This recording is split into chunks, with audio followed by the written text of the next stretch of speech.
All right, here I have a 2003 Honda Civic.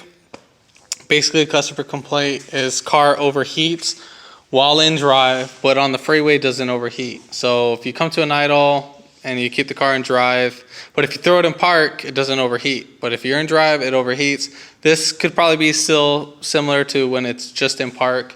It tends to overheat a little bit more faster while it's in drive. So first thing what you can do is make sure your fans are running. So both fans, one's going to be your high speed and then one's going to be your low speed fan. So both of those fans need to be turning on. So right there, both of those need to be turning on. Now, if they aren't turning on either, the fan is bad. What you can do is you can kind of tap on the motor, hit it with like a little tiny hammer, just kind of tap right here.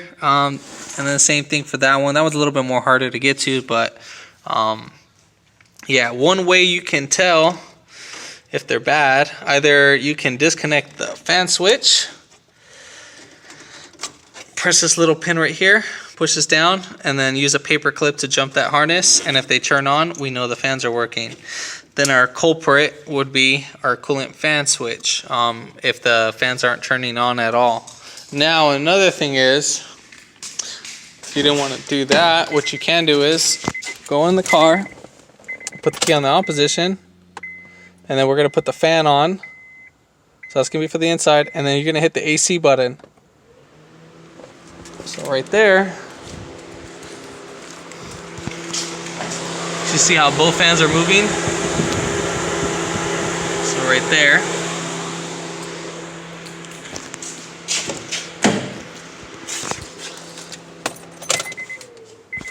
All right, so now let's say if that's all working perfectly fine, then your next step would be the thermostat. So now your thermostat, obviously these guys, so your hose, this one's gonna be your hottest, and then this one, your lower radiator hose, that's where your thermostat's at. So it's right there. You're gonna have two 10mm bolts holding that guy in. And if this is nice and cold, that means your thermostat's closed. So your thermostat's not opening. Now, obviously your car has to be warmed up and everything. And what's very common for these guys too as well is there are air pockets in the system. So what you need to do is either run it for a little bit, let it sit for a while, or you can add in coolant while having the temperature sensor out. You would need a 17mm socket. So you just pretty much, it's a deep socket that you would need, and then you would just take off this connector and then pull up that sensor, and then you can see of how much it'll be filled up, because sometimes you can get a misreading of steam air.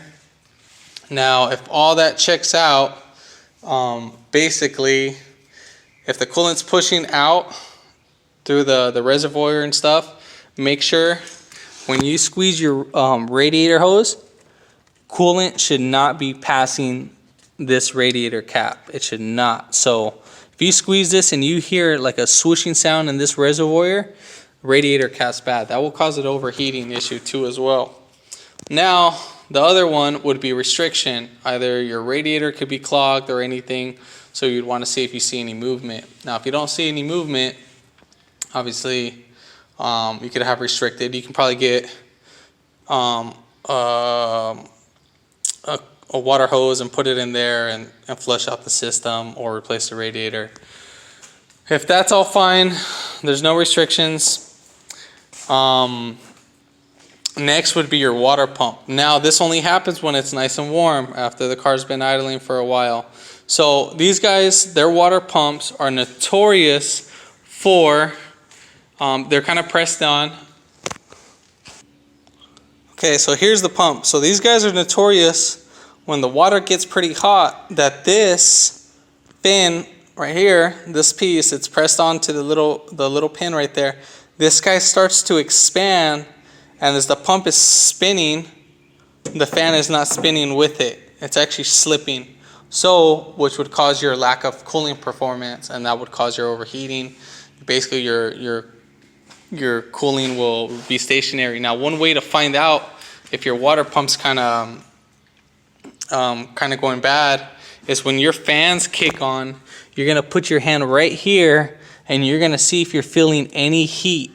And if you're feeling any heat, right here, then we know the water pump's working. Now, if you're not feeling any heat, it's either restriction, the thermostat, or the water pump. So no circulation in the system. Highly doubt the heater core could cause that. So every time when it starts to warm up really hot, that the heater inside it blows cold air. So it's kind of like a little small symptom of blowing a head gasket. That's what they thought. But if you give it gas, it gets hot all of a sudden. So that's why I'm like, oh, it's a restricted water pump. But yeah, if this video helped you out, give it a thumbs up, comment down below if you have any questions, and hit that subscribe button for more upcoming videos in the future. And thanks for watching.